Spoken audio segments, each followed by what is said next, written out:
Bonjour à tous, ici Corben de Corben.info et je suis heureux de vous retrouver pour une nouvelle vidéo. Alors aujourd'hui, on va parler d'intelligence artificielle. Je ne sais pas si vous vous souvenez, mais la dernière fois, je vous avais présenté Midjourney qui permettait de générer des images à partir d'un texte, d'un prompt. Et aujourd'hui, on va parler de GPT-3, c'est-à-dire l'algorithme développé par OpenAI qui permet de générer du texte. Mais avant d'entrer dans le vif du sujet, je voudrais d'abord remercier tous les Patreons qui me soutiennent. Merci, c'est grâce à vous que je peux faire ces vidéos. C'est grâce à vous que je peux continuer à alimenter mon site. Et j'espère que les newsletters que vous recevez chaque jour et que les vidéos que vous avez en avant-première vous plaisent et n'hésitez pas si vous avez des retours à me faire, voilà, je suis là pour vous. Alors je vous emmène sur mon ordinateur et je vais vous montrer le site d'OpenAI. Alors déjà pour vous faire une petite présentation, OpenAI c'est une entreprise de recherche en intelligence artificielle qui a été créée en 2015, donc ça fait quand même quelques années. Il y a Elon Musk dedans, donc voilà, et puis d'autres investisseurs, d'autres développeurs aussi. Et l'idée c'est quoi derrière OpenAI? C'est de mettre au point des outils d'intelligence artificielle. Donc vous connaissez probablement DALL-E et DALL-E 2 qui permettent de générer des images. Voilà, on voit ici à partir d'un prompt, un peu comme avec Midjourney. Donc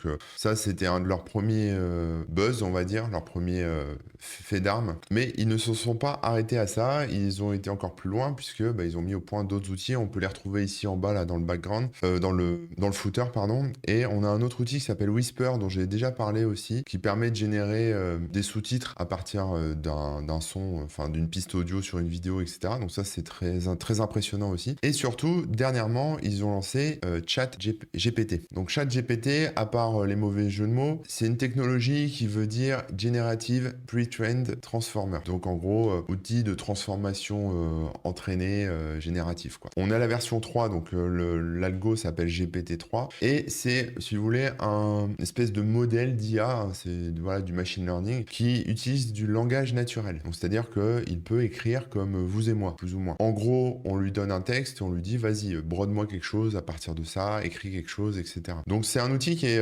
utilisé quand même depuis un petit moment par pas mal de monde pour générer des textes, faire des contenus, etc. C'était encore assez, on va dire, archaïque dans sa version 2, mais voilà, ça s'utilise avec une API et compagnie. Mais aujourd'hui, ce que je voudrais vous présenter, c'est leur nouvelle fonctionnalité qui utilise justement GPT-3, qui s'appelle le chat GPT. Alors c'est quoi le chat GPT? Je vous montre, voilà, il faut vous créer un compte en fait sur OpenAI pour y accéder. Donc moi là, je suis connecté, j'ai mon compte, mais c'est gratuit pour l'instant puisque c'est en bêta, c'est ouvert à tous, et je pense sincèrement que ça va changer beaucoup de choses dans le futur. Donc c'est un outil c'est un chatbot si vous voulez, qui utilise GPT-3 et qui du coup peut discuter avec vous. Donc je vais vous faire une petite démo rapide.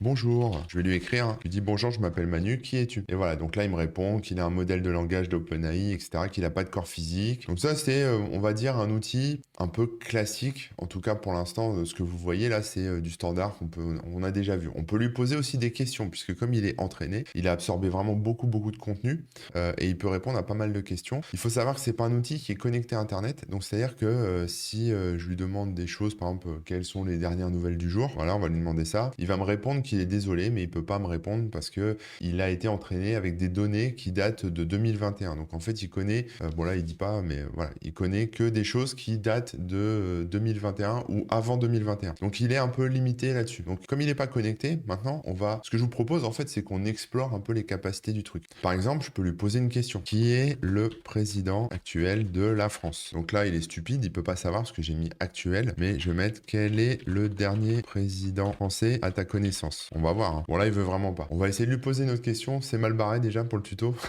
mais vous allez voir après, on va faire des trucs de ouf. Par exemple, quelles sont les couleurs du drapeau français? Voilà. Donc là, il me répond et surtout, il étend la réponse. Alors c'est ça qui est intéressant. Je vais essayer de le zoomer un peu, vous puissiez lire, que ce soit plus agréable pour vous.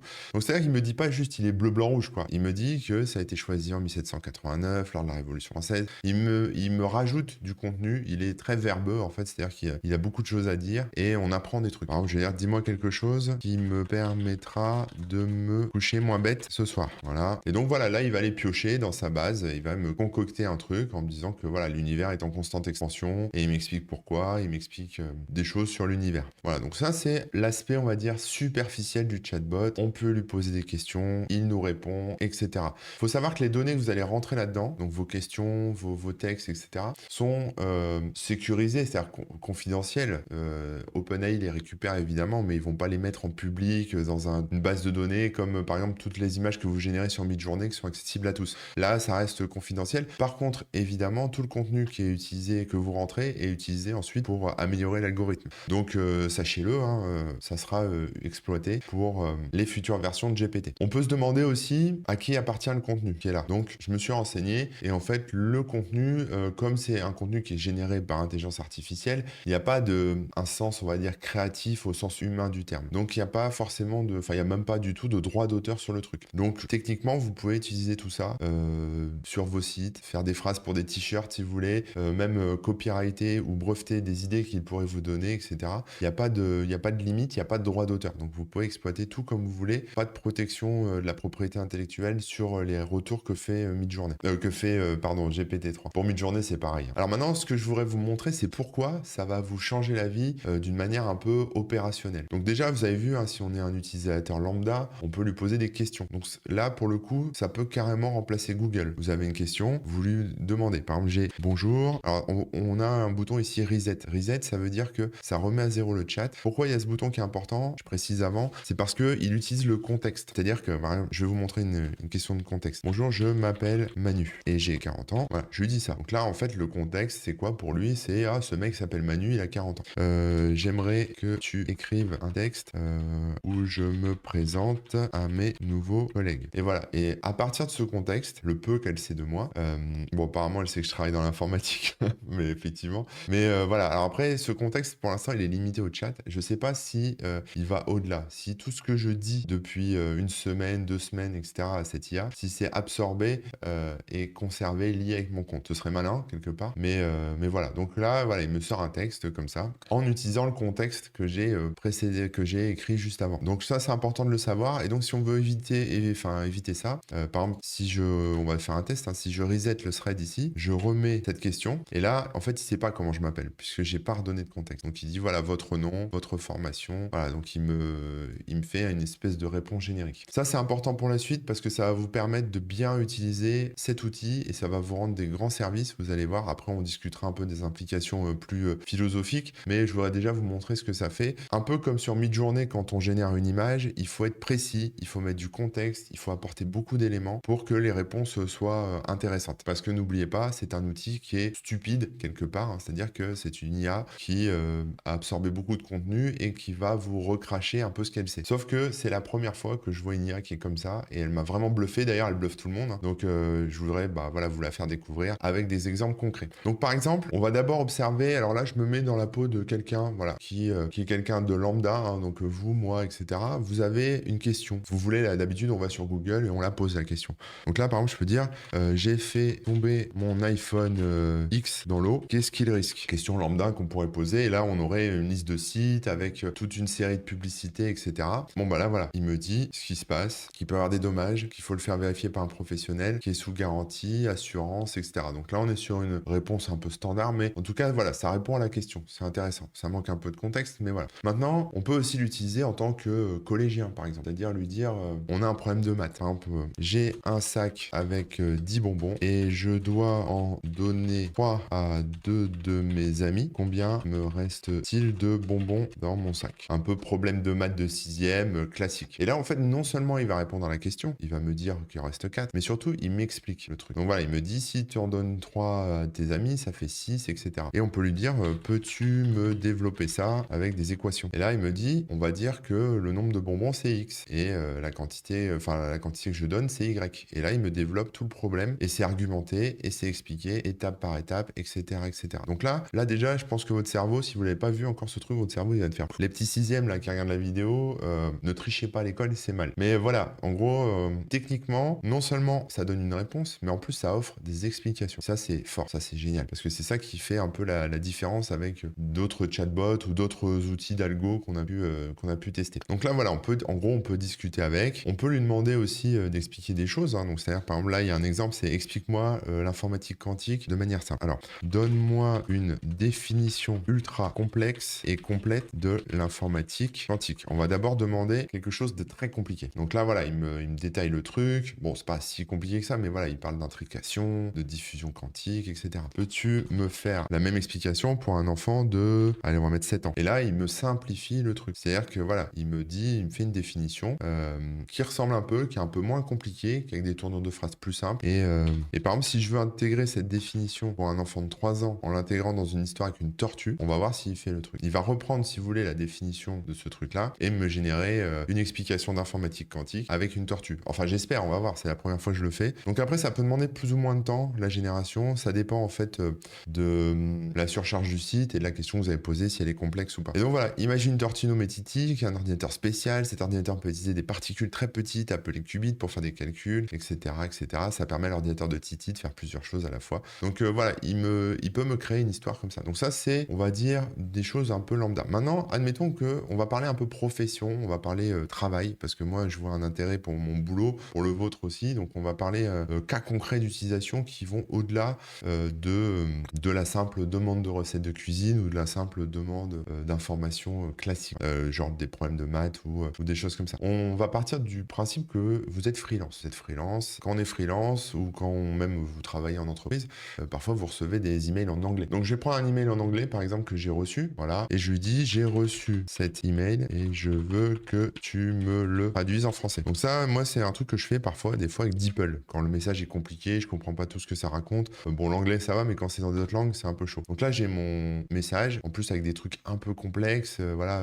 VeriSite, je sais même pas ce que raconte ce mail, mais bon, c'est un truc que je viens de recevoir, c'est un communiqué de presse, et là, il me fait une trad plutôt parfaite, finalement, de ce message, d'accord? Donc ça, pour la traduction, déjà, un bon point. Vous pouvez traduire ça en français, mot à mot, ou en anglais, etc. Par exemple, je vais dire, vous pouvez faire dans un sens ou dans l'autre. Vous pouvez dire, traduis-moi cette phrase en anglais, etc., en chinois. Par exemple, si vous voulez un truc marrant, vous pouvez dire, par exemple, je veux ce texte traduit en créole. J'ai pas trouvé de créole dans DeepL. Peut-être que je me trompe, hein, j'ai peut-être pas fait attention. Mais pour mes amis qui me regardent, qui parlent créole, peut-être vous pourrez me dire si c'est du créole correct ou pas. Mais il est capable de faire ça aussi. Donc c'est-à-dire que ça va bien au-delà. Ça peut combiner plusieurs outils. Donc déjà, pour de la trad, ça c'est assez cool. Donc voilà la version créole du texte. Donc je suis pas capable de lire ça, mais ça ressemble effectivement bien à du créole. Maintenant, on va lui demander autre chose. Vous écrivez un message, vous faites un article, un texte, un truc, et vous voulez corriger les fautes. Bah vous lui demandez. Donc là, pareil, hein, moi je paye un abonnement. Bon là, j'ai mis un message, un vrai message que j'ai répondu à quelqu'un qui m'a écrit. Je sais pas s'il y a des fautes, parce que je l'ai pas relu. Il y a peut-être des fautes, peut-être qu'il y en a pas, j'en sais rien. Mais en tout cas,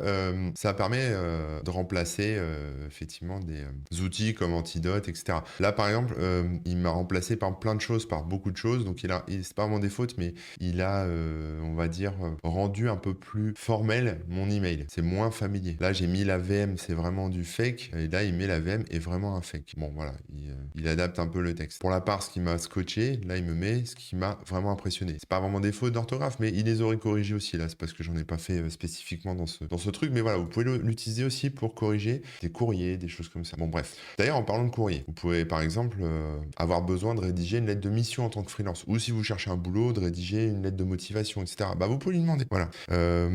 J'ai trouvé un job dans l'informatique pour être... Donc là, vous lui racontez votre vie, en fait. Hein. Il faut détailler. La société pour laquelle je postule conçoit des gourdes connectées. Alors, j'invente complètement. Hein. J'aimerais rédiger une lettre de motivation qui invite le recruteur à me rencontrer pour le poste qu'il recherche. Voilà. Je lui dis juste ça. Voilà, j'ai besoin d'une lettre de motivation. Donc là, il n'a pas compris ce que je veux. Enfin, il a compris, mais sans vraiment... voilà, il me dit un peu, fais ça pour ta lettre de motivation. Donc il me donne des conseils, voilà, faire ressortir ma passion, etc., blablabla. Et après, il me dit de la vérifier, etc.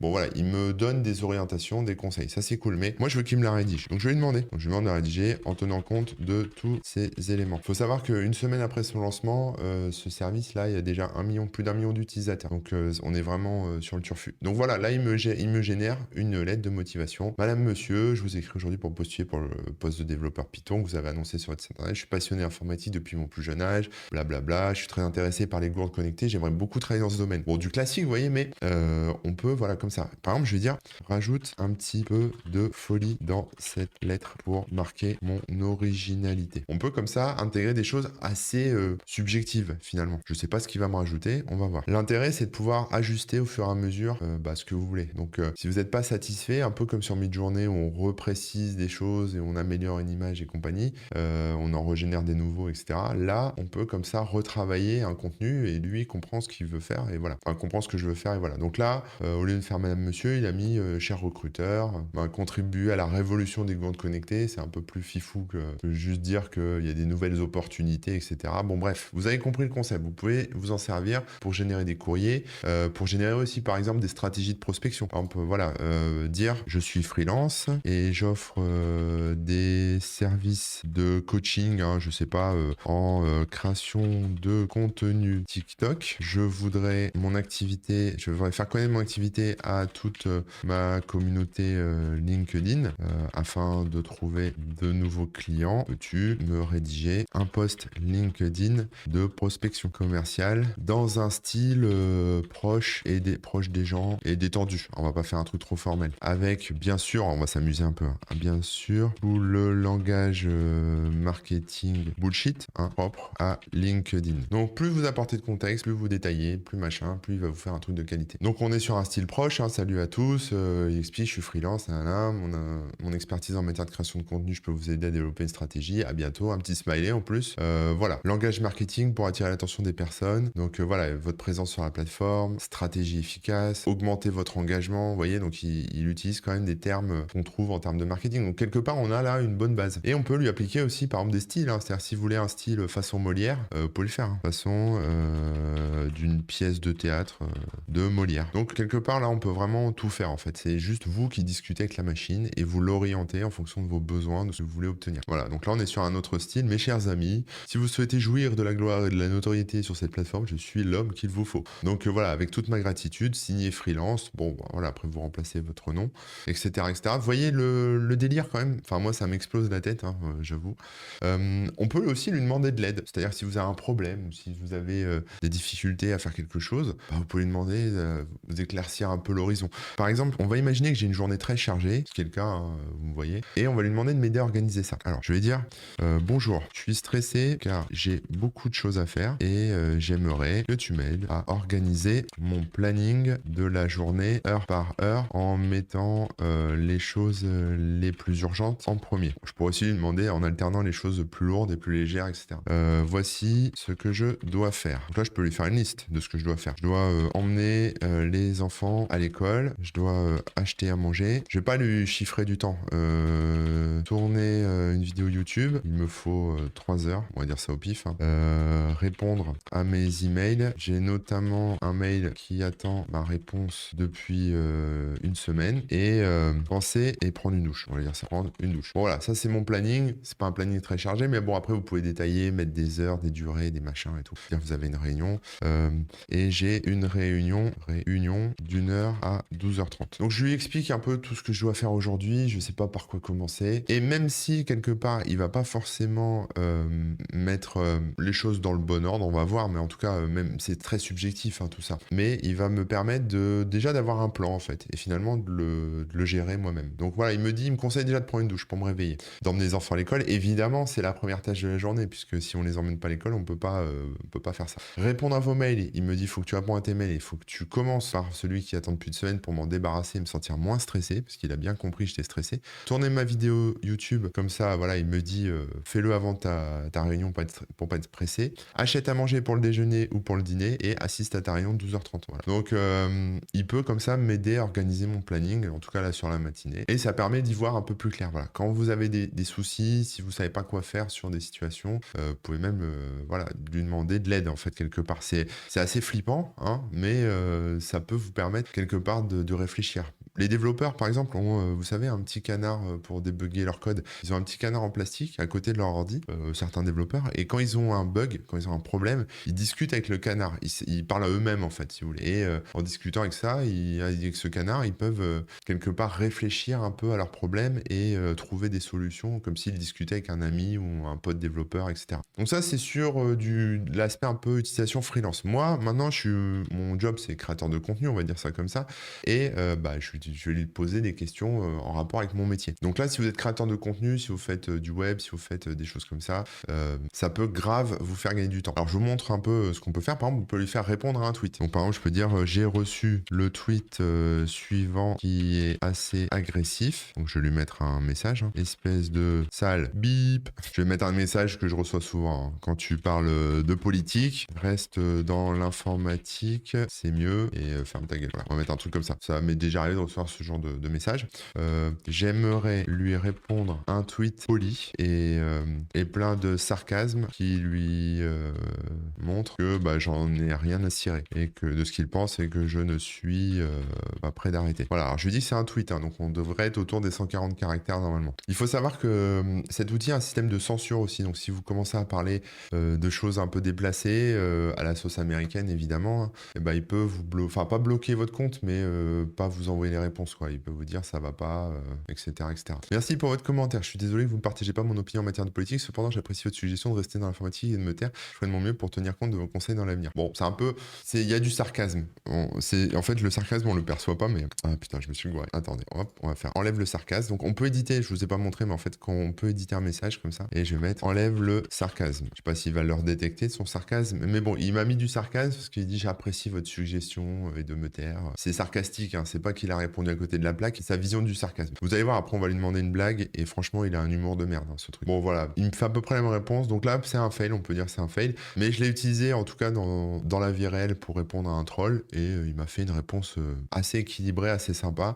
Donc voilà, après, c'est à vous d'ajuster un peu en fonction de ce qu'on reçoit et compagnie. Maintenant, on peut lui dire raconte-moi une blague. Vous allez voir que son humour est merdique. Hein. Raconte-moi une blague. Alors après, on peut dire une blague qui part avec une tortue ou avec Batman ou ce que vous voulez, mais vous pouvez rajouter un peu de contexte si vous voulez. Mais c'est là où on touche un peu les limites de l'algo, c'est-à-dire que tout ce qui est sarcasme et blague, on n'est pas au top. Donc voilà sa blague. Deux fonctionnaires marchent dans la forêt quand ils tombent sur un ours. Un des fonctionnaires sort immédiatement son téléphone et compose le numéro de secours. Allô, j'ai besoin d'aide, nous sommes dans la forêt, un ours nous a attaqué. L'opérateur au téléphone répond calmement, très bien monsieur, d'abord rassurez-vous, vous êtes bien en sécurité. Le fonctionnaire regarde son collègue et dit, je ne sais pas, il a mangé l'autre fonctionnaire, est-ce que ça compte comme être en sécurité? L'opérateur répond, non monsieur, ça ne compte pas comme être en sécurité. Le fonctionnaire répond, dans ce cas, je suis pas en sécurité. L'opérateur dit, très bien monsieur, que souhaitez-vous que nous fassions? Le fonctionnaire répond, je ne sais pas, je ne suis qu'un fonctionnaire, vous êtes l'opérateur, vous devez savoir quoi faire. Donc blague sur les fonctionnaires qui savent rien faire, mais c'est une blague nulle, vous voyez, c'est totalement nul. Donc voilà. Ouais, vous pouvez lui demander quel est le ressort comique de cette blague. Donc là, il est capable quelque part d'analyser un trait d'humour alors là, c'est son trait d'humour à lui, mais ça peut être un trait d'humour que vous allez copier-coller d'internet, une blague, je sais pas, de Coluche ou ce que vous voulez, une vanne quoi. Vous la mettez et il va analyser le texte et vous dire où se trouve l'élément comique dans cette blague quoi. Donc voilà, il explique sa blague quoi. Voilà. Donc le fait que l'opérateur garde son calme, que le fonctionnaire panique, crée une situation comique. Franchement, c'est nul. Bon, vous voyez, c'est pas le roi de la blague. Donc les humoristes, vous avez encore un peu de temps devant vous avant de disparaître. Maintenant, bon, on l'a vu avec tout à l'heure la tortue, mais il peut écrire des histoires. Donc on peut lui dire écris-moi une histoire, écris-moi un roman, écris-moi un truc. Donc là, ça c'est assez impressionnant. J'ai carrément généré un chapitre entier, alors pas une seule fois, mais un chapitre entier pour un roman, par exemple. Voilà, vous voulez dire j'écris un roman qui raconte, je sais pas, l'histoire d'un homme préhistorique qui se retrouve propulsé en 2020 et qui tombe amoureux, je sais pas, d'une voiture électrique. Peux-tu m'aider à rédiger le premier chapitre qui concerne la découverte de la machine à voyager dans le temps et son arrivée en 2020. J'ai mis 2020 parce que bon, je voulais pas trop le perturber avec les dates. Comme il connaît pas tout ce qui est qui est antérieur à 2022, on va éviter. Donc là, voilà ce qu'il me propose. Et il me propose un vrai texte. C'est-à-dire qu'il invente le nom d'une tribu. Là, par exemple, voilà, le soleil se levait à peine sur la savane lorsque Tikal, donc déjà il met un nom qui ressemble un peu à un nom d'homme préhistorique, hein, un jeune homme de la tribu des Ulam aperçut une étrange chose brillant dans la lumière du matin. Intrigué, il s'approcha pour voir de quoi il s'agissait. C'était une sorte de machine avec des leviers et des boutons qui semblait avoir été abandonnée là depuis longtemps, blablabla. Il décide de l'examiner. Il se retrouve dans un monde totalement différent quand il revient à lui. Et voilà, après il raconte l'histoire, il y a des bâtiments, il a peur, il est effrayé, il est perdu. Et il voit une voiture qui ressemblait à un animal mais qui était entièrement silencieuse. Donc vous voyez, il a capté que la voiture électrique c'est silencieux. Elle était belle et gracieuse, avec des lignes épurées, des couleurs chatoyantes et il tombe immédiatement amoureux. Il se dirigea vers la voiture, mais au moment où il tendit la main pour la toucher, un homme sorti de l'une des maisons lui cria dessus une voix en colère. Il prit peur et s'enfuit, laissant derrière lui la voiture qui l'avait fasciné. Il se retrouva errant dans les rues, ne comprenant rien à ce monde étrange, mais toujours fasciné par cette voiture. Bon bref, vous voyez là, il m'a fait une vraie histoire complète quoi. Enfin je veux dire, j'ai pas pu l'imaginer ce truc. Il l'a imaginé. Maintenant la question que je me pose c'est est-ce que c'est un truc qu'il a imaginé à partir du contenu qu'il a absorbé. Donc ça veut dire est-ce que si je prends cette histoire et demain je la publie, est-ce que quelque part dans le monde il n'y a pas un auteur qui va me dire eh mec tu viens de plagier mon histoire quoi. Voilà, c'est un peu le truc. On sait, je sais pas, on sait pas. Donc voilà, si vous avez la réponse, je veux bien l'avoir. Maintenant on peut lui demander voilà, peux-tu me faire un tweet tweet qui résume ce roman. Donc là, je lui demande un tweet. C'est un aspect aussi de la création de contenu que je peux avoir. C'est-à-dire que là, quelque part, je peux par exemple prendre un de mes articles aussi. Je vais vous montrer, on va le faire pendant qu'il le fait en même temps. Je vais aller sur mon site, on va le faire sur des cas concrets. Là, j'ai un article ici, voilà, comment désinstaller un. Je le prends, c'est un article que j'écris moi, hein, c'est pas écrit par l'intelligence artificielle, d'accord? Hop, fermez ça. Donc là, voilà, il m'a fait un tweet sur l'homme préhistorique. Découvrez l'histoire, l'homme préhistorique se trouve propulsé en 2020, qui tombe amoureux d'une voiture électrique dans un monde totalement étranger. Et il me rajoute même des hashtags, vous voyez. Donc ça, c'est cool. Maintenant, je reset et je lui dis, écris-moi un tweet qui résume cet article et surtout hein, qui donne envie aux gens de cliquer sur le lien pour le lire en entier. Donc là, je lui mets simplement, je lui colle tout mon article dedans. Vous voyez, c'est assez long. Hein. Il y a tout mon texte, j'envoie. Et donc là, ce qu'il va faire, c'est qu'il va analyser mon texte, le synthétiser et m'en faire un tweet. Donc c'est toujours une aventure, hein. C'est toujours assez surprenant de voir un peu ce qu'il retient de tout ça. Hein. Donc là, on est sur un outil qui permet de désinstaller des drivers et tout. Et donc là, voilà le tweet en question. Donc vous rencontrez des problèmes avec votre carte graphique Nvidia ou AMD sous Windows, découvrez comment désinstaller proprement les drivers grâce à l'outil, nanana. Cliquez ici pour télécharger, profitez d'une base fraîche pour votre carte graphique. Pas énorme. Enfin, franchement, là, on est sur du très lourd. Moi, par exemple, je l'ai utilisé là, dernièrement pour faire des vidéos TikTok. Donc je lui ai dit, par exemple, rédige-moi le script d'une vidéo TikTok à partir de cet article. Donc je ne le précise pas hein, l'article, mais voilà. Je l'ai utilisé pour faire ma vidéo TikTok. Pourquoi? Parce que quand j'enregistre une vidéo TikTok, je reprends des articles de mon site, je me le mets sous les yeux, j'ouvre le site et puis je lit un peu l'article en rajoutant des blagues et en disant un peu ce que ça fait. En gros, c'est un peu mes notes, si vous voulez. Mon article devient mes notes quelque part. Là, avec cet outil, je peux un peu mieux structurer mon TikTok parce qu'on est sur un truc plus court. Voilà. Et je peux commencer mon TikTok comme ça, quoi. Vous avez des problèmes avec votre carte graphique Nvidia AMD sous Windows? Là, je peux intercaler une petite vanne à moi. Je dis, ne vous inquiétez pas, c'est une solution, nana, téléchargez l'outil, nana, le mode sécurisé recommandé.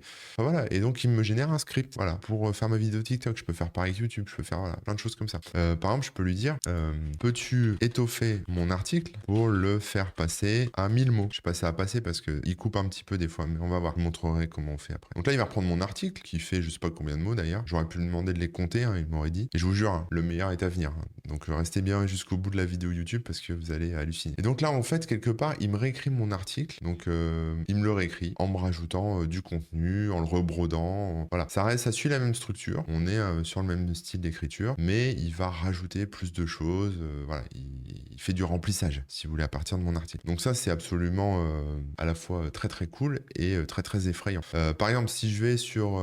je vais reprendre un autre article là sur mon site. Hop, par exemple, comment supprimer... Alors là, c'est un tuto, mais voilà. Je vais lui dire, je reviens et je lui dis, par exemple, peux-tu complètement réécrire cet article pour qu'il ait l'air original et fraîchement écrit par une nouvelle personne. En gros, je mets pas le mot parce que je pense qu'il va me le censurer, mais en gros, je lui demande de me plagier. Hein. Ouais, je lui donne mon article et je lui dis, vas-y, refais, plagie-moi cet article. Donc là, vous l'avez pas lu l'article, mais voilà, c'est un article qui est dans mon style, hein, donc c'est un petit tuto pour installer un outil. Moi j'écris comme je parle, donc forcément ça écrit, voilà. Là, il va lui donner un style un peu plus formel, il remet les lignes de commande, il me précise des choses, donc c'est un peu plus, c'est moins familier, on va dire, mais il réécrit entièrement en fait. Donc quelque part, voilà quoi. Après, je peux lui faire écrire avec le style de Molière ou de Booba si j'ai envie, mais voilà, j'ai un nouvel article à partir d'un contenu qui est existant quoi. Maintenant, ce qu'on va faire, c'est qu'on va essayer de lui faire lire des trucs chiants que j'ai pas envie de lire.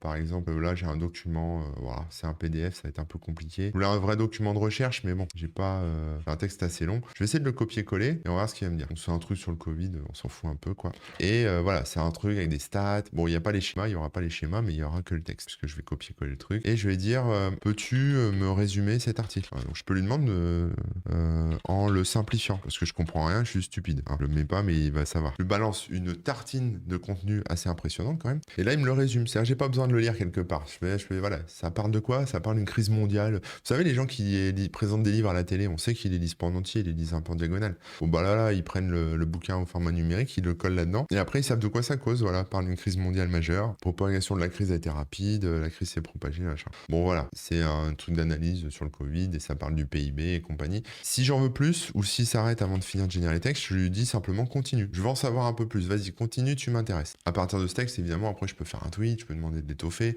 je peux lui demander de le vulgariser aussi pour en faire un nouvel article qui soit compréhensible. Bon, là, il y a des histoires de date, donc il peut pas me l'extrapoler plus, effectivement. Par contre, je voulais dire, peux-tu écrire un article de blog à partir de ce contenu? Il me faut 300 mots dans un style détendu slash geek slash fin du monde. Je vais être au pif. Donc on peut un peu lui mettre des termes un peu comme ça aussi pour qu'il sache un peu quelle orientation donner finalement au contenu. Donc là voilà, là il m'écrit un vrai article. On a le côté un peu stressant, voilà, au début là, avec les pays touchés, etc. Puis après le côté détendu, je suis assis à mon bureau, regardant par la fenêtre et me demandant ce que l'avenir nous réserve. C'est un peu comme si nous étions au bord du précipice, regardant dans le vide, alors que le monde tel que nous le connaissions s'effondre autour de nous. Ça peut sembler un peu dramatique, mais c'est la réalité. Nanana. Bon bref, voilà. Il emploie le ton jeu, puisque c'est un article du blog, c'est un article de blog. Il l'a fait en 300 mots. Il y a un style un peu détendu, puisque enfin, il parle avec le jeu et voilà, il dit des choses. Il parle un peu de fin du monde. Et on a le côté geek qui n'apparaît pas trop, mais qui est quand même, voilà, je suis assis à mon bureau, je suis geek. Ouais, en gros, c'est ça, quoi. J'aurais dit que je tricotais, il m'aurait dit, bah, je suis assis dans mon canapé et je suis en train de tricoter, quoi. Donc voilà, c'est l'idée, quoi. Donc là, quelque part, pour résumer déjà à mi-chemin dans cette vidéo, c'est que 1, ça remplace les moteurs de recherche. 2, ça vous assiste pour vous organiser, pour répondre à vos messages, etc. Ça peut vous créer du contenu, ça fait plein de trucs. Par exemple, répondre à un message, ça c'est énorme aussi. Je reçois moi beaucoup de mails. Alors là, je vous montre un peu comment je l'ai utilisé pour mon site, pour moi, etc., quoi. Je vais prendre un email que j'ai reçu. Voilà, je vais prendre un email et je vais dire, moi, j'aime pas répondre aux emails. Ça me saoule. En général, je réponds jamais parce qu'il faut faire des phrases, c'est long, c'est pénible. Là, je considère que cet outil ChatGPT, c'est comme un assistant ou une assistante qui va bosser pour moi. Donc, je vais dire, réponds à ce mail en lui expliquant que je ne serai pas dispo parce que j'ai une compétition de baby-foot et que la prochaine fois, faut me prévenir plus tôt que j'ai le temps de m'organiser parce que ça m'emmerde grave. En gros, vous mettez le fond de votre pensée quelque part et puis vous collez votre mail. Bon, là, c'est un vrai mail de Patrick qui me propose un enregistrement pour le prochain rendez-vous tech, hein, pour ceux qui écoutent le podcast. Ça m'emmerde pas du tout, je suis très content d'y participer, c'est vraiment pour la démo. Mais voilà, j'ai la flemme de répondre aux messages, je colle le message. Alors une fois encore, évidemment, il faut pas coller des messages avec des informations sensibles puisque c'est absorbé par les bases de données d'OpenAI, donc c'est un peu comme si vous remettiez ça dans la nature. Mais moi, quand je reçois des emails un peu de gens qui prospectent, etc., souvent je réponds pas. Bon bah là, je peux juste décliner et dire je suis pas intéressé, etc., quoi. Et voilà, et elle me fait un mail, bonjour, je suis désolé, je suis pas disponible du 6 décembre, j'ai une compétition de baby-foot. Pour les prochaines fois, pourriez-vous me prévenir plus tôt pour que je puisse m'organiser? Cela m'emmerde de devoir annuler en dernière minute. Bon, elle a repris mon terme, qui est un peu vulgaire, mais voilà, ça résume un peu l'essentiel de ce que je voulais faire passer comme message, dans un message voilà, très cordial, très sympa, structuré, avec des phrases et tout. Et là, je gagne un temps de dingue, c'est-à-dire que je lui fais répondre à mes emails. Ce truc répond à mes emails. Quand il y a un email qui vient pas d'un ami, évidemment, ou pas de l'un d'entre vous, et que j'ai envie de répondre une réponse un peu bateau, genre ça m'intéresse pas, limite je lis même pas le message, je vais vous en reprendre un autre. Par exemple, voilà, j'ai ce message de quelqu'un qui me dit qu'il veut que je mette un lien. J'ai même pas lu ce truc, hein. Je n'ai pas lu ce message, mais j'aimerais quand même que tu lui fasses une réponse négative, slash de refus. Voilà, genre, en gros, je sais pas ce qu'elle veut, j'ai pas lu, je veux que tu refuses. Voilà. Donc là, en l'occurrence, elle veut acheter un lien sur un article. Je vends pas de lien, donc ça tombe bien, je vais refuser. Et donc voilà, elle me fait une réponse, je suis pas intéressé, machin. Donc là, il m'a répondu en français, sur un mail en anglais. Donc je peux dire en anglais. En anglais, s'il te plaît. Moi, je suis poli avec les IA, hein. Je dis s'il te plaît, je dis merci. Voilà, donc là, j'ai ma réponse en anglais. Donc là, on a fait le tour sur la partie freelance, comme je vous montre au début, la partie personne lambda qui peut l'utiliser comme un moteur de recherche, la partie créateur de contenu comme moi qui a besoin, par exemple, d'un plan pour une vidéo TikTok, de résumer un article, etc. Je peux prendre aussi plusieurs articles, coller les contenus de tous ces articles les uns à la suite des autres et dire écris-moi un nouvel article à partir de ça. Ou j'ai déjà, par exemple, là, fait des tests où j'ai amélioré un vieil article à moi qui avait quand même plusieurs années. Je lui ai dit, voilà, j'ai cet article-là, c'est le mien. Voici le changelog de ces dernières années, en gros, les nouveautés du logiciel, etc. Est-ce que tu peux mettre à jour mon article en y intégrant toutes les nouveautés, etc. Voilà, ça a pris 30 secondes. Après, j'ai relu, évidemment, j'ai modifié 2-3 trucs parce qu'il y avait des choses qui me semblaient pas très naturelles. Et puis, ça a fait un article de qualité avec voilà, tout ce qu'il faut et qui renseigne les gens. Et il n'y a rien de mal, quelque part, à générer aussi du contenu qui soit carré, propre et qui apporte une information. Mais il faut quand même le relire derrière pour être sûr que voilà, ça colle. Maintenant, on va passer aux créatifs, hein. Vous l'avez vu avec Midjourney, on a les créatifs qui sont un peu en panique parce que ça fait des images, des photos qui sont plus belles que ce qu'eux pourraient faire avec leur Photoshop. Bon, bah là, on va avoir le même problème avec les gens qui écrivent, hein. Là, vous avez vu pour les blogueurs, mais voilà. Par exemple,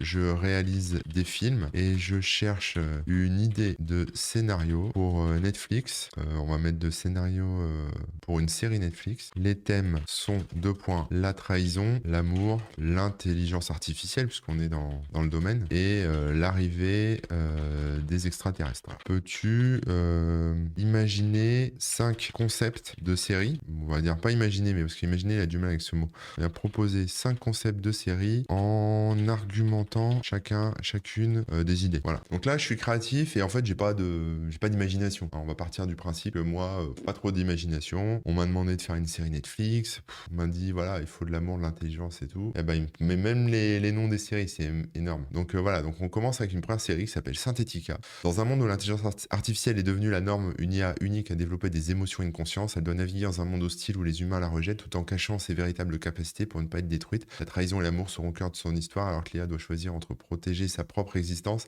et aider l'humanité à faire face à l'arrivée des extraterrestres hostiles. Bon voilà, en gros, il y a plusieurs pitchs. Donc là, vous voyez, c'est intéressant, c'est que là, il n'a pas fini. Vous voyez, il bug. Des fois, ça bug, là, ça plante, parce qu'on dépasse une certaine quantité de mots, j'ai l'impression. Donc là, quand ça fait ça, vous tapez juste continue. Et voilà, donc là, il reprend là où il s'est arrêté. Donc attaque la planète, les humains se retrouvent, blablabla. Donc vous voyez, ça peut, ce côté créatif est là-dessus. Peux-tu m'écrire un haïku? Donc on va lui demander un haïku. Alors moi, je sais pas faire des haïkus, hein, qui parle du printemps et des spaghettis bolognaise. Bon, je fais un peu les extrêmes, hein, mais les pousses vertes s'épanouissent en avril, sauce tomate et viande. Voilà, pour les professionnels du haïku, je pense que ça vous parle. Et après, effectivement, elle explique le haïku. C'est ça qui est fort, c'est qu'elle dit que, voilà, que le printemps, c'est saison de renouveau de croissance. Donc elle le symbolise par des pousses vertes. La sauce tomate et la viande, ça reflète l'arôme et la saveur des spaghettis bolognaise. Et voilà. Bon, on est plutôt pas mal en termes de haïku. Maintenant, je peux dire, à partir de ce thème, écrit les paroles d'une chanson de Francky Vincent. Et donc là, il va me proposer une chanson à la sauce Francky Vincent. On va voir ce qu'il va dire. Voilà. Printemps, mon amour, c'est l'époque de l'année où tout recommence. Les pousses vertes s'épanouissent en avril, sauce tomate et viande. Les spaghettis bolognaise, c'est un délice pour les papilles. Dans mon assiette, je me régale. Printemps, mon amour, je t'aime toujours. Voilà, il me fait une chanson, quoi. Il me fait des paroles et tout. Donc après, plus je détaille, plus je dis ce que je veux, plus je dis, je veux des rimes en i, je veux ci, je veux ça, j'écris tout, plus ce sera proche de ce que je veux, quoi. Voilà. Je peux aussi, par exemple, reprendre un texte. Bah là, j'ai mon texte là sur le nettoyage des images, ou plutôt, non, attendez, je vais prendre un tweet. Non, plutôt, on va prendre un tweet. Twitter. Je prends un de mes tweets. Voilà, par exemple, là, j'ai mis donner aux plus nécessiteux plutôt que de revendre un collectionneur. C'est ça aussi, esprit de Noël, copier. Et je vais dire, peux-tu générer des hashtags pour ce tweet qui a pour sujet la collecte des armes à feu par la gendarmerie. Voilà, je lui donne un peu de contexte quand même. C'est vrai que je lui mets mon tweet et voilà ce qu'il me met comme hashtag. Bon voilà, c'est pas ouf, hein, mais pourquoi pas. Et il m'en fait un paquet. Je crois qu'on va plus l'arrêter là. Donc voilà, on peut aussi comme ça. Voilà, vous avez une vidéo YouTube, vous avez fait un résumé, vous voulez des hashtags, il peut vous en générer quoi. Un autre truc marrant aussi, c'est qu'on peut lui demander de combiner des mots. Donc on peut dire par exemple, j'aimerais que tu inventes un nouveau mot en combinant la profession de, on va dire, docteur avec celle, qu'est-ce qu'on pourrait prendre de bûcheron ou des boueurs, je sais pas, bon, on s'en fout, on va mettre de bûcheron, et que tu me proposes une définition pour ce mot. Voilà, donc là, je lui demande de me générer 2 métiers. Et donc voilà, c'est docteur avec THEUR, c'est quelqu'un qui pratique à la fois la médecine et la coupe des arbres. Il pourrait soigner les blessures causées par le travail de bûcheron ou encore utiliser les connaissances en médecine pour améliorer les techniques de coupe des arbres de manière à préserver la santé des bûcherons. Un docteur pourrait également étudier les effets de la coupe des arbres sur la santé des forêts et des écosystèmes et utiliser ses connaissances pour développer des méthodes plus durables de gestion de forêt. Donc voilà, vous voyez, là, on peut lui demander de nouvelles choses, des nouveaux mots. Voilà. Donc si vous avez des besoins d'idées, on peut aussi lui demander des noms de domaine, par exemple. J'ai fait un site e-commerce sur lequel je vends exclusivement des tronçonneuses roses. Peux-tu me générer un texte de présentation pour la home et surtout me proposer 10 noms de domaine en .com. Alors ils seront peut-être pas dispo, hein, c'est pas le but, hein, mais voilà. Bienvenue sur Tronçonneuse Rose, votre destination exclusive pour toutes les tronçonneuses de couleur rose. Nous sommes fiers d'offrir une gamme unique de tronçonneuses de haute qualité, conçues à la fois pour être performantes et esthétiques. Bon bref, il me fait un petit texte et après il me propose des noms de domaine comme tronçonneuserose.com ou rosesaws.com, Pink Power Saws, voilà, Rosewood Saws, etc.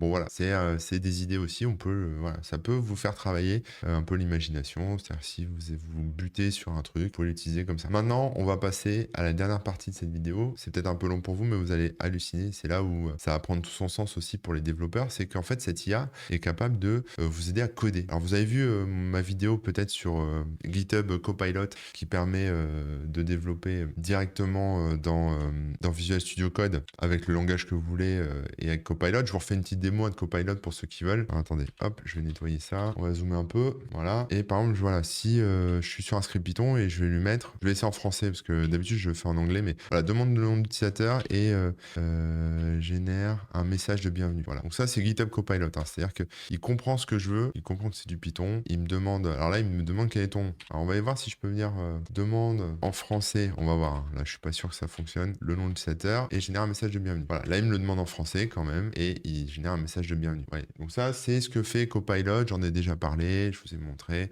Il faut quand même connaître un peu, enfin savoir un peu dans quelle direction on va et compagnie. Mais ce qui est énorme, c'est qu'en fait, le chat OpenAI fait ça, mais le fait beaucoup mieux. Je vous montre parce qu'en fait, le côté itératif fait qu'on peut carrément coder un truc en entier. Donc par exemple, je peux lui dire, voilà, je souhaite faire un jeu en Python, donc je lui donne un peu de contexte quand même, qui demande en français le nom d'utilisateur et génère un message de bienvenue. Donc là, il va faire le code. Alors vous voyez, c'est un peu à peu près le même code hein, que ce que j'avais. Voilà, sauf qu'il il fait le message d'abord, mais surtout il explique. C'est ça qui est énorme. Il explique le truc. Voilà. Il me dit, ça utilise la fonction input, machin, etc. Si je copie ce code ici et que je le colle, on va repartir sur une nouvelle base. C'est-à-dire, voilà, j'ai un bug ici, peux-tu le corriger? Voilà. Là, je colle mon code et je vais rajouter un bug. Je vais enlever par exemple ici le plus et je vais enlever la parenthèse à la fin. Vous voyez, bon, j'ai des bugs. J'avais un vrai script qui marchait pas la dernière fois. Enfin, c'était pas moi, c'était mon fils. Il avait fait un script en Python. On avait fait ensemble un script en Python. Il l'a modifié, ça marchait plus. Bah, je vous montre. Il l'a copié-collé comme ça et ça a corrigé la faute. Donc, pour détecter des bugs, c'est super pratique. Mais surtout, alors là, il y a un petit bug, vous voyez, quand il fait des trucs un peu en grand comme ça, c'est que la mise en page déconne. Donc, ce qu'on peut faire ici, c'est reprendre ça. On va recharger le site, pardon, et on va recommencer. Donc, je lui repose la même question. Voilà, là, cette fois, il bug pas. Et vous voyez, il me fait vraiment le truc. Donc, il me referme avec la parenthèse. Déjà, il me dit où sont les problèmes. Hein. Voilà, il me rajoute le plus et il me règle les soucis, quoi. Donc, pour faire du debugging, cet outil est vachement bien. Ça, c'est pas un truc que Copilot peut faire. En tout cas, je sais pas, moi, l'utiliser pour faire ça. Donc, ça, c'est pas mal. On peut aussi, après, étendre ce code. Par exemple, je voudrais que tu demandes aussi son âge. Voilà, juste ça. Voilà, et débrouille-toi avec ça. Et là, bah voilà, il va demander le nom, il va demander l'âge, etc. Et voilà. Donc ça, c'est sur un process, on va dire simple. Hein. C'est un code un peu simple, avec des explications simples, etc. Mais là où ça devient intéressant, il n'en finit plus. Hein. Il donne même un exemple sur l'âge et machin. Et il me précise tout sur les chaînes de caractères, les entiers, etc. Bah, c'est rigolo, quoi. Je peux lui dire, par exemple, je veux ce code en assembleur. Voilà. Je veux ce code en assembleur. Et là, il me génère la même chose en assembleur. Donc après, je peux en faire un code compilé, par exemple. Alors évidemment, c'est à tester.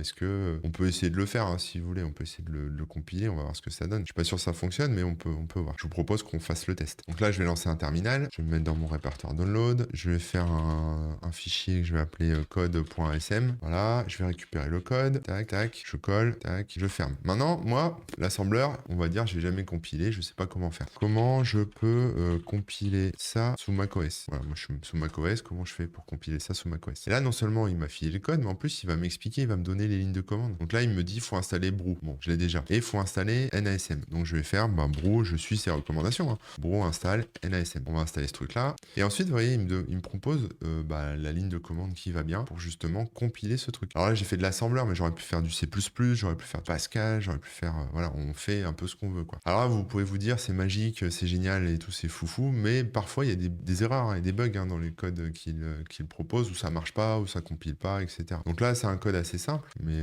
on va voir. Moi, il s'appelle pas Hello, il s'appelle Code. Je l'ai appelé Code. Voilà. Et vous voyez, là, ça y est, il commence. Il me dit, ça va pas. Il y a un truc qui va pas dans ton code. Il y a une erreur. Donc là, ce qu'on peut faire, c'est lui passer l'erreur et dire à la compilation, comme il a le contexte, il va savoir, hein, j'ai cette erreur. Donc on peut aussi débugger le truc comme ça, petit à petit. Et donc il m'explique d'où vient ce problème. Et voilà, il me dit qu'il y a une chaîne qui est pas bonne. Donc si je reprends là, en question nom DB, là, si je reprends son code ici, question nom DB, quel est ton nom? Et il me dit que j'ai oublié des choses. Donc là, je lui demande d'appliquer les corrections et voilà, il va me refaire une nouvelle version. Je sais pas du tout si ça va corriger le problème. J'ai pas l'impression, mais on peut essayer, on va voir. Vous voyez, c'est pas parfait non plus. Hein. C'est-à-dire que ah mais je vois les problèmes où ils sont. Fois que j'ai compris. On va voir. Il y a des retours à la ligne avec les copier-coller qui doivent pas bien passer non plus. Les caractères fin de chaîne 0 à toutes les fins de chaîne. J'ai également ajouté un 2 points après le label start sur la ligne. Nanana. Ok, donc je récupère ça, je recolle tout le code. Je vais quand même faire une petite vérification manuelle sur certains trucs, mais bon, tout a l'air ok, ça dépasse pas, ça a l'air bon. Hop, je relance la compilation. Et là voilà, il me dit erreur. Donc là, il me dit encore une autre erreur. Quoi. Ça supporte pas le 32 bits, etc. Alors après, il y a une vraie erreur et il y a des warnings. Alors les warnings, on va dire qu'on s'en fout. Mais là, je lui dis voilà, j'ai cette erreur à la compilation parce que là, il me dit, quand je passe la commande, c'est du 64 bits. Il faut peut-être que je fasse du 32. Bon, je pense que si je fais ça, ça va peut-être passer. On va voir. Mais non, il veut pas. On va voir ce qu'il va me dire. Donc là, il m'explique le problème. Voilà, il me dit vous devrez utiliser une adresse absolue 64 bits en ajoutant un Q à la fin de l'adresse pour indiquer qu'il s'agit d'une. Alors je lui dis continue. Donc là, c'est un problème. Voilà, il comprend. Il savait pas que j'étais sur une archi 64 bits. Donc forcément, il m'a fait un code qui va pas. Et quand j'ai des adresses qui sont comme ça avec des 0x, alors j'en vois pas dans le code, mais bon, je dois en avoir quand même. Donc là, je lui demande de corriger. Hein. Je vous avoue, là, je suis pas un expert en assembleur, donc on va tester. Donc ça, c'est aussi le côté pour vous montrer que ça se fait pas tout seul. Hier, nous, avec le fiston, on a bidouillé et on a fait un Space Invader en utilisant Ncurses avec Python. Voilà, c'était un petit peu buggé, mais ça marchait. On a réussi c'est-à-dire on a réussi à faire un outil avec une interface graphique aussi. Voilà, on peut faire voilà, Ncurses, c'est de l'interface dans le terminal, mais vous pouvez aussi utiliser TK sous Python pour faire une interface, on va dire plus traditionnelle avec des boutons, etc. Et j'ai pas écrit une seule ligne de code. J'ai utilisé uniquement. Alors je vois pas exactement où il a corrigé, hein, mais j'ai utilisé uniquement cet outil. Quoi. Bon alors peut-être que sur l'assembleur j'étais un peu trop gourmand. Je vais reprendre mon code et je vais dire je veux du C++. Parce que le problème de l'assembleur après c'est les archis, les logiciels utilisés, les compilateurs, les machins. Donc là on va faire un programme en C++.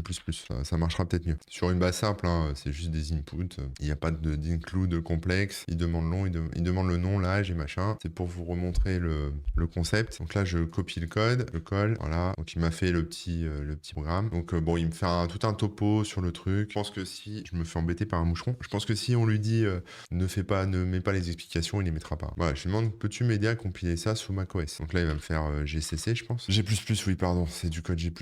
Enfin, c'est du code C++. Donc là il me dit ouvre un terminal.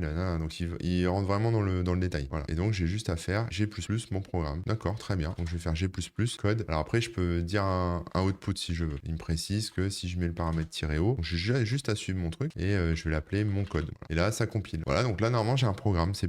Donc je vais le rendre exécutable. Hein. Je vais faire chmod +x. Oh, il doit être déjà exécutable, on va voir. Je vais faire / mon code. Hop, je lance. Il me demande mon nom, regardez. Manu, mon âge, j'ai 40 ans. Et voilà. Et il me dit bienvenue dans ce jeu, tu as 40 ans. Donc là, quelque part, sans pisser une ligne de code, alors l'assembleur j'étais un peu gourmand, mais voilà, sans écrire une ligne de code, je me retrouve avec un programme en C++ qui bosse, qui fait le taf. C'est-à-dire que vous pouvez comme ça vous faire des petits outils, des petites moulinettes, des trucs, plein de trucs qui vont vous servir dans votre quotidien. Si vous savez pas développer, vous pouvez les faire en Python, vous pouvez les faire voilà, en C++, vous pouvez les faire comme vous voulez. Vous savez pas écrire de C++, c'est pas grave.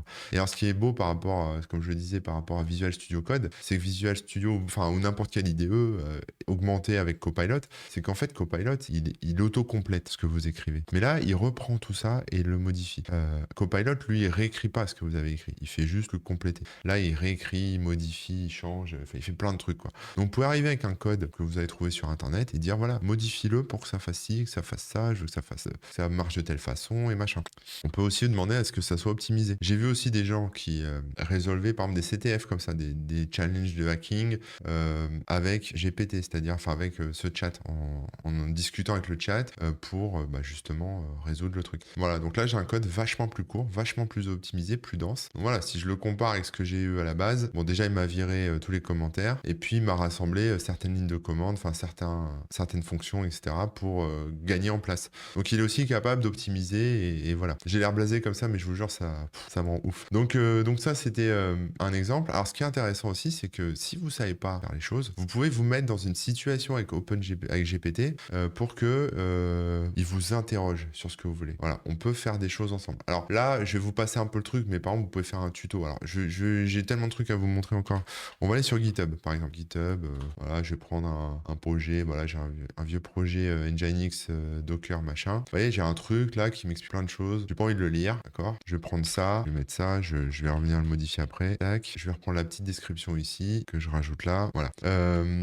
Je vais lui dire, peux-tu rédiger un article tutoriel pour mon blog à partir de ce contenu? Donc là, en gros, je lui passe la doc technique de cet outil et je lui dis, fais-moi un article tuto, fais-moi un tuto, un truc qui explique comment ça marche ce truc, je comprends rien, je sais pas faire, fais-moi un tuto que je pourrais publier sur mon site, évidemment. Donc il me fait une petite intro, il m'explique ce que ça fait et franchement, vous pouvez lire, vous pouvez faire pause et lire et tout, vous allez voir, c'est parfaitement cohérent, c'est parfaitement en accord avec ce qui est écrit.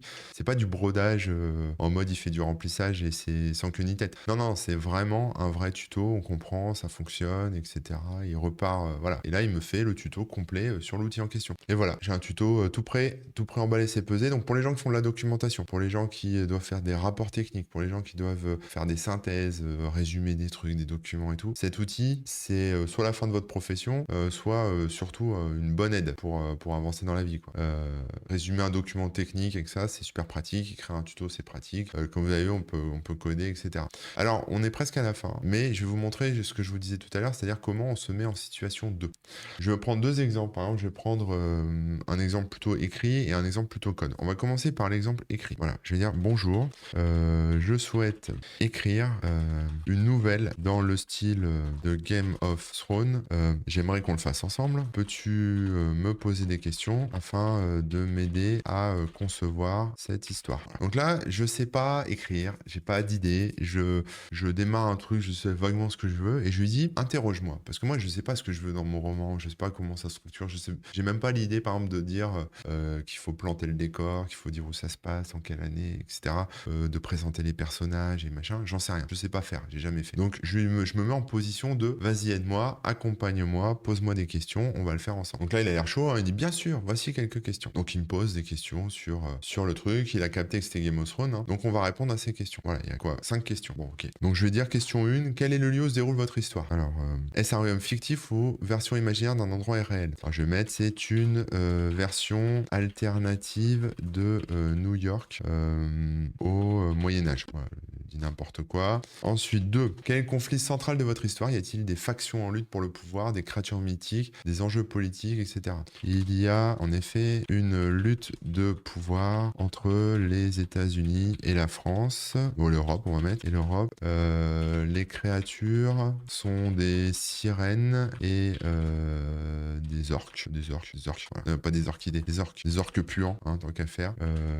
Et ce sont les humains qui contrôlent le monde et se font la guerre. Voilà, en gros c'est ça un peu le contexte. Quels sont les personnages principaux de votre histoire? Quels sont leurs objectifs, leurs désirs, etc. Alors, il y a la reine de New York qui est très très méchante. Il y a le président de l'Europe unifiée, on va dire, qui est sympa, qui est un peu lâche. Et il y a notre héros qui va traverser les océans pour rencontrer la reine et mettre fin à la guerre. Bon, j'étends un peu, hein, mais voilà, il m'aide un peu sur ce que je veux faire.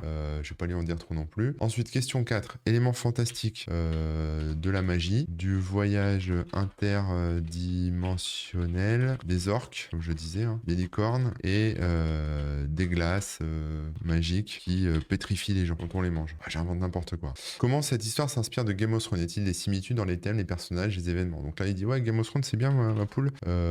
Oui, les dragons, Daenerys, je sais pas l'écrire, mais je crois que c'est ça.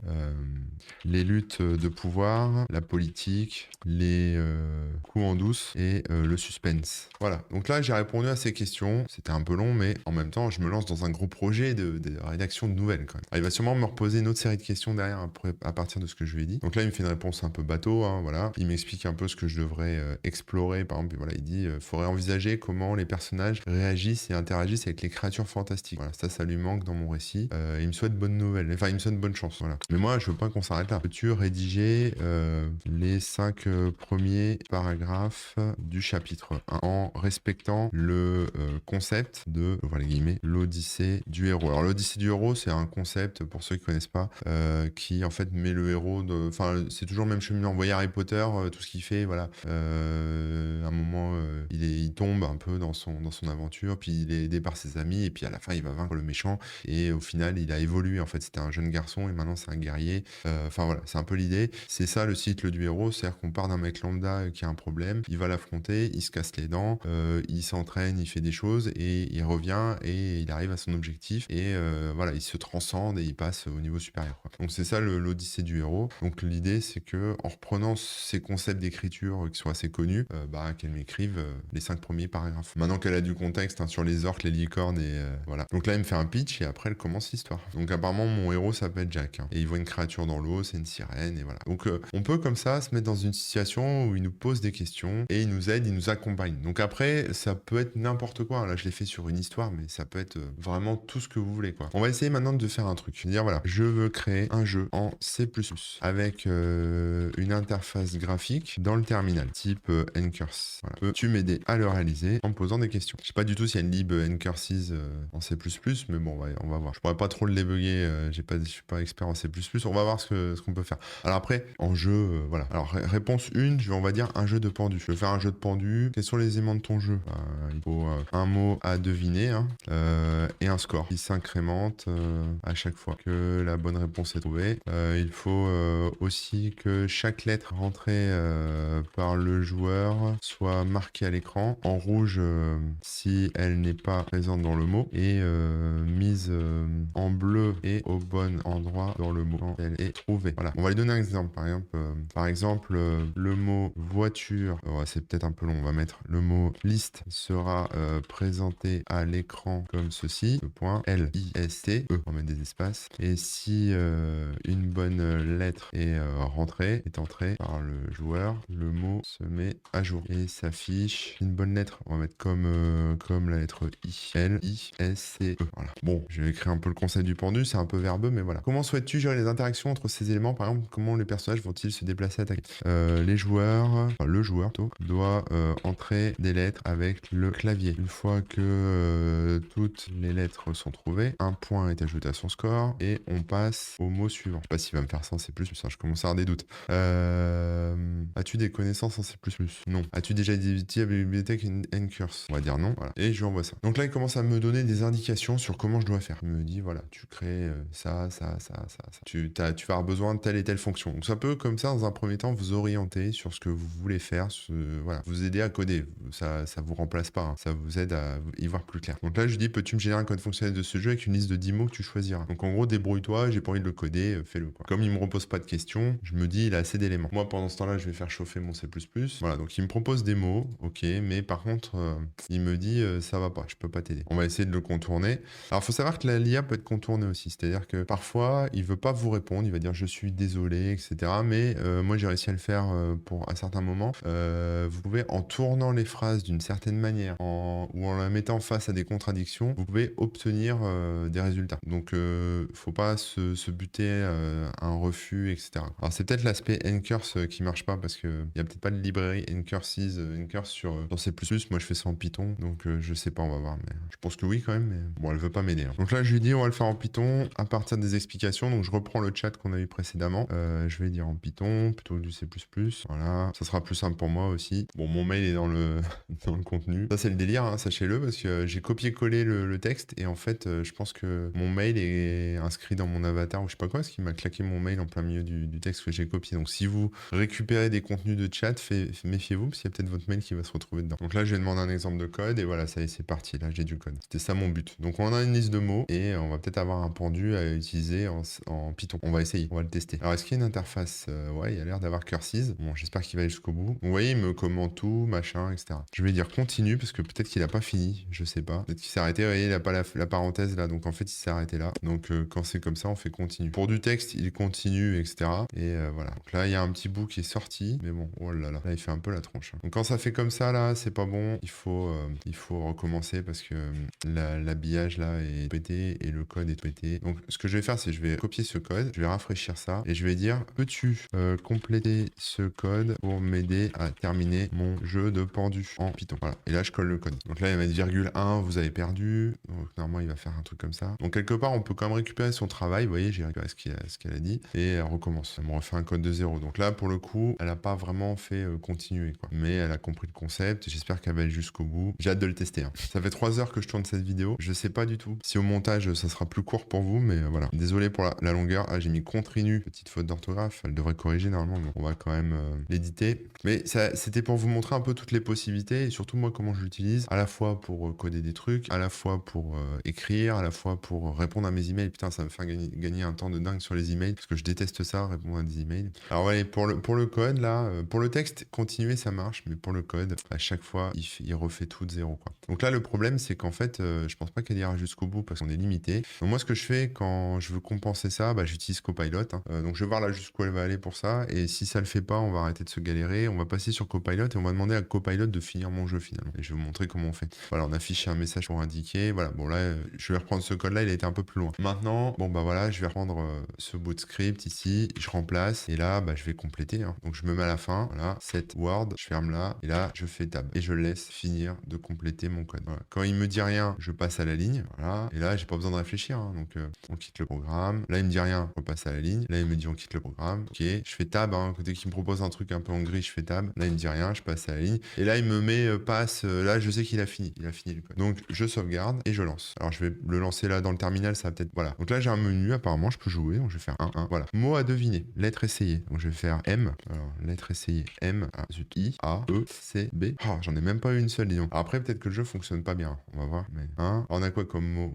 On va essayer de voir un peu les mots qu'on a pour tricher un petit peu quand même. Voilà. J'ai liste, arbre, maison, ordinateur, écran. Donc là, on est peut-être sur écran. Donc, je vais faire N. E. A. C. Bon. Là, ça a pas l'air de fonctionner. Donc, il manque quelque chose dans ce code qui fait que il affiche ou en tout cas, il dit qu'on est bon, etc., quoi. Je vais lui mettre qu'un seul mot pour voir. Donc, par exemple, je vais mettre juste le mot liste. Voilà. Je vais sauvegarder. Je vais quitter et je vais relancer. Je joue. Donc là, je sais que c'est liste. L-I-S-T-E. Je vais mettre un E. Mais après, je suis en minuscule. Les majuscules ont pas l'air de passer. Donc, faudrait voir si ça fonctionne ou pas à ce niveau-là. Donc, je peux lui dire, hein, quand je tape la lettre E qui pourtant est bien présente dans le mot liste, le jeu ne comprend pas et me dit que j'ai faux. Je parle comme un enfant de 6 ans. Je remets le code en entier. On va voir s'il est capable de l'analyser. Donc là, en fait, quelque part, on fait du debugging de son propre code. Donc, vous voyez, c'est pas parfait, hein. On peut faire des petites fonctions. Là, je vais demander carrément un jeu en entier. Je pense que quelque part là-dedans, il y a le fait que c'est soit des histoires de lettres qui sont pas en majuscule ou je sais pas quoi. J'essaierai de passer peut-être le mot en minuscule, mais voilà. Donc là, il me dit, voilà, fonction getch, pardon, renvoie un entier correspondant au code ASCII. Il faut utiliser la fonction chr, c'est HR, pour convertir la lettre et nana. Bon, voilà, il me propose une solution. Je sais pas s'il va aller jusqu'au bout, mais on va essayer d'améliorer ça. Parce que là, en fait, il compare effectivement des codes et des machins. Donc, je vais copier le code et je vais le recompléter avec mon ami Copilot, du coup, parce qu'il n'a pas été jusqu'au bout. Tac, voilà, je continue, je complète tout. On quitte le programme et je pense qu'on est bon. Voilà. On sauvegarde, on relance. On espère que ça va fonctionner. Là, normalement, j'ai un I, S, C, E. Bon, non, il veut pas. Bon, bref, vous le voyez, là, c'est un fail. Et après, moi, là, je vais pas débugger ça maintenant en enregistrant une vidéo YouTube, donc je vais pas pouvoir chercher moi-même où se trouve le problème. Ça vaudrait le coup de débugger tout ça, mais voilà, vous avez compris, hein, là, il détecte pas les lettres, donc il y a un petit souci, mais j'ai quand même une bonne structure sur laquelle partir pour quand même faire un jeu de pendu sympathique. En plus, vous avez vu, on a utilisé Ncurses, donc Ncurse, donc on a une interface qui est quand même correcte, hein. Donc voilà, je pense que vous n'en pouvez plus. On arrive à la fin de cette vidéo. Je vais faire une petite conclusion quand même pour vous donner un peu mon avis. Alors, est-ce que je trouve cet outil génial? Oui. Est-ce que je trouve cet outil flippant? Oui, également. Il y a plusieurs problèmes avec ça. C'est que le truc qu'on voit tout de suite, c'est de dire ça va remplacer les gens, hein, etc. Bon, je vais vous dire oui et non. C'est-à-dire que pour moi, par exemple, moi, ma valeur ajoutée, c'est, je pense, deux choses. C'est trouver des choses intéressantes auxquelles vous n'auriez même pas pensé pour mettre sur mon blog, etc. C'est vous ouvrir des possibilités, vous vulgariser des trucs, vous montrer des choses. L'IA, elle va pas avoir cet aspect un peu découverte. En tout cas, pour l'instant, elle l'a pas. Donc, moi, elle va pas me remplacer, en tout cas dans l'état actuel des choses. Par contre, elle peut m'aider. Elle peut m'aider à organiser mes idées, organiser mon boulot, à préparer des plans, à préparer, à trouver des axes de réflexion, à trouver après des choses plus pratiques, comme des titres qui donnent envie de cliquer, faire des tweets, des hashtags, des choses comme ça. Donc, c'est une bonne assistante personnelle, hein, ou un assistant. On sait pas si c'est un mâle ou une femelle, hein, cette IA, mais voilà, c'est un bon assistant. Et ça me fait gagner grave du temps pour répondre aux messages, débugger du code, rédiger aussi des petites choses, hein. Par exemple, je lui ai demandé de rédiger un paragraphe pour faire un lien entre deux autres paragraphes, ce genre de truc. voilà, quand il y a des choses qui sont un peu compliquées à amener parce qu'on ne voit pas trop comment on va les connecter ensemble, comment on va faire quelque chose avec 2 trucs qu'on a, on peut faire appel à elle et on a, comme ça des indications, on a de l'aide, on a des trucs. Ça peut nous aider aussi même, je sais pas, dans la vie perso, vous avez un souci, ça vous paraît insurmontable, vous pouvez, poser, on va dire, les termes du problème et elle peut vous aider à trouver des pistes, des solutions et cetera. Donc c'est un outil vraiment multitâche, hein, qui fait plein de choses.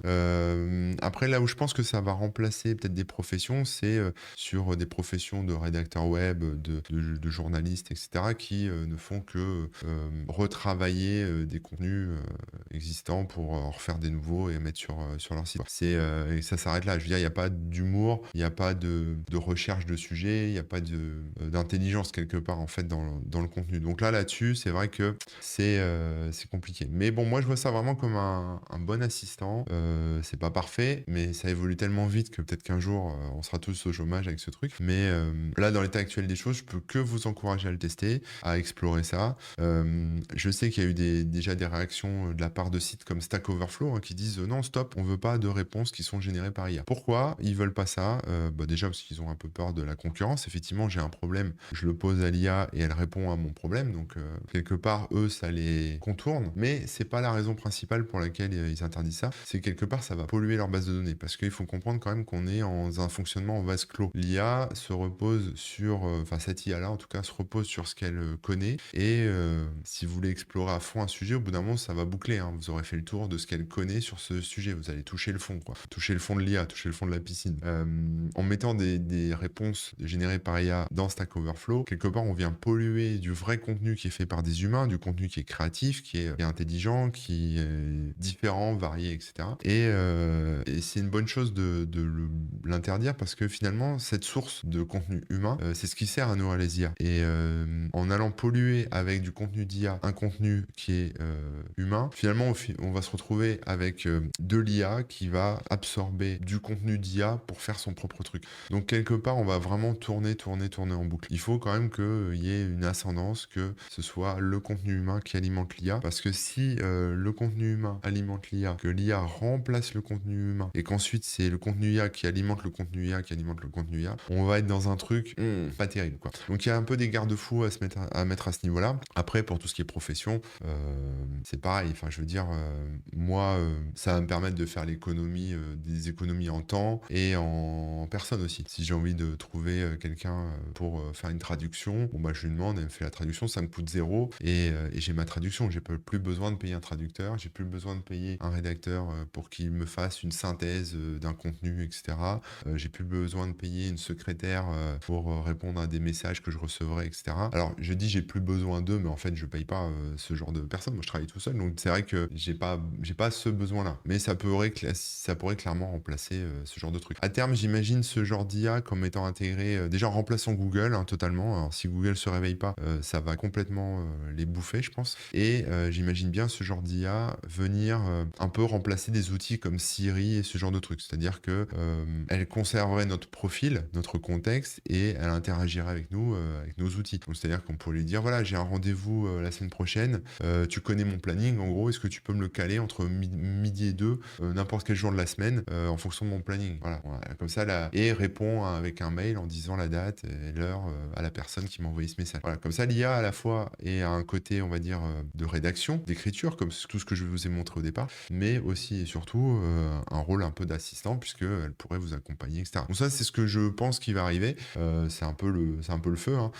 Voilà. Et puis, même après, ça met à portée de tous des compétences qu'on n'a pas tous. Voilà, des compétences en développement, des compétences en rédaction, des compétences en synthèse, même en imagination, hein. Après, est-ce que c'est une imagination qui est vraiment étendue, ou est-ce que si là, demain, vous avez vu, là, j'ai généré un pitch façon Game of Thrones, si demain vous faites la même chose de votre côté, est-ce qu'il va vous sortir le même pitch? Est-ce qu'on va avoir la même histoire? Ou est-ce qu'elle sera un peu différente? Donc à voir, à explorer, à tester. En tout cas, c'est un bon outil. Pour le moment, c'est gratuit.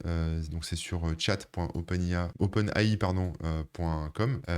C'est gratuit, c'est pour du dialogue, hein. Mais j'imagine qu'à un moment, ça va repasser payant. Donc là, après, on verra combien ça coûte et on verra ce que ça fait et ce que ça apporte. Tout ce que j'espère, c'est qu'ils vont pas faire régresser le service pour qu'il en fasse moins. Je sais que c'est dispo aussi sous la forme d'une API, donc il y a certaines personnes qui payent, hein. Il y a crédits au niveau des API qu'on peut payer chez OpenAI. Donc on peut après intégrer cette IA dans ses propres scripts, ses propres outils. Pourquoi pas développer ces outils avec l'IA pour après intégrer l'API de l'IA dans ce qui a été développé par l'IA. On peut quand même faire des trucs sympas, quoi. Donc voilà, je suis fatigué, ça fait bientôt 3h30 que je tourne cette vidéo. J'espère que ça vous aura plu, j'espère que ça vous donnera envie d'essayer.